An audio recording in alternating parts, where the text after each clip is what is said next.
he believed in the Constitution. The due process sometimes is so slow, and most of this is he's talking about has to do with the border and immigration. The Democrats obviously want to say we need to give everybody a court case. Can't do that. We'd be doing it all the way till the year 3000.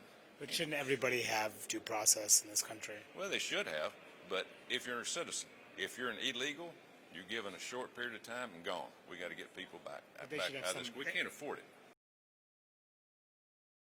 If you're an illegal, you're given a short period of time and gone. We got to get people back out of this. We can't afford it.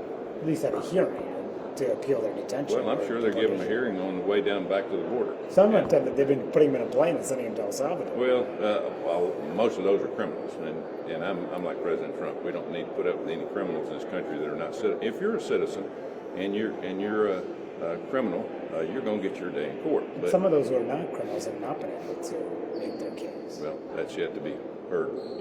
That's more up to you and the media to do all the journalism and the investigation on that. But shouldn't they have a hearing? If they're a citizen and they're a criminal, normally they're going to get a court case.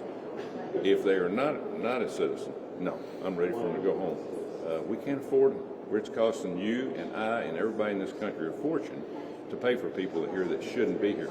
We're $37 trillion in debt, and I don't understand what people don't get about that. But shouldn't Trump just say, yes, I'll uphold the Constitution? Well, he is upholding the Constitution, but he wants it fast-tracked. That's what he wants. He wants it to move.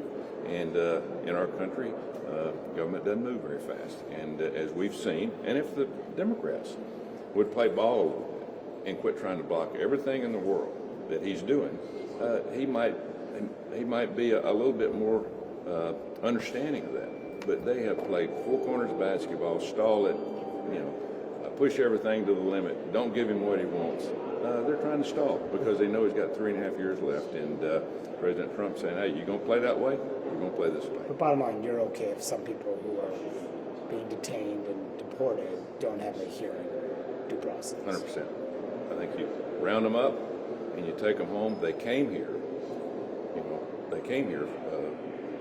Possibly to make a life better for them. Okay? Now, I do not want this country to be overrun because we can't afford to pay for it. We can't do it. Now, I'm for giving them an opportunity to pay their way home, which they are. He said today, I'd give them $1,000 to volunteer to do it. That'd be a lot cheaper than what we're having to do now because it's costing hundreds of thousands of dollars, maybe, probably $15,000, $20,000 for each one. So, end of the day, we have to make sure that we get people out of this country that we can't take care of. How was your conversation with them when you talked about the governor, possible governor's run? Well, we hadn't started that yet, but I thought you were going to talk to him at the Alabama, the commencement. Well, you're talking about him. Trump. Now, yeah, Trump. You're going to talk about him running for governor. I'll tell you this: people in our state are sick of it because we're having to spend state money, local money, city money, county money on people that shouldn't be in this country. We can't afford it. We just can't afford to be, to this point, just overrun. Now, in the past, we've been able to take care of some. We're looking at 20 to 30 million people in there right now. That the borders were open 5,000 a day. I mean, it just doesn't go. It doesn't make sense. You can't put the number to it to make this even worthwhile. Let me ask you though about your conversation with Trump. You talked to him about the governor's race at the commencement last week? No, we've spoken several times. Well, you have several times. Yeah. Last week you had not. Yeah. Well, I mean, yeah. And how did those go? They're going good. Yeah, it's going good. Is he encouraging you to run? I'm not going in there until I'm running. Huh? Okay, because I don't know yet. You still don't know? No. I'm looking to see how things work out. Who's going to run? Possibly. How much money you got to raise. That's a lot that goes into a race. You just don't say, oh, yes, I'm going to do this. I mean, it doesn't work that way. Is he urging you to run? Oh, no. He probably would much more like me to stay. But he's telling you that? Well, I mean, he had not encouraged me to run for governor, I'll put it that way. Yeah. So he's encouraging you to stay in the Senate? Well, people around him were. Yeah. Why?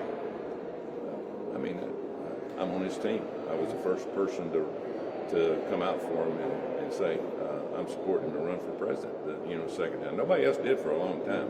It was me, old coach up here, just standing around, just taking heat from everybody saying he can't win, he can't win. We became good friends, talked to him all the time on the phone as we were running, introduced him at several places all over the country, travel with him. So we had a good relationship. People around him want you to stay. What about him himself? Does he want you to stay? And said that yet. He hasn't. No. What's his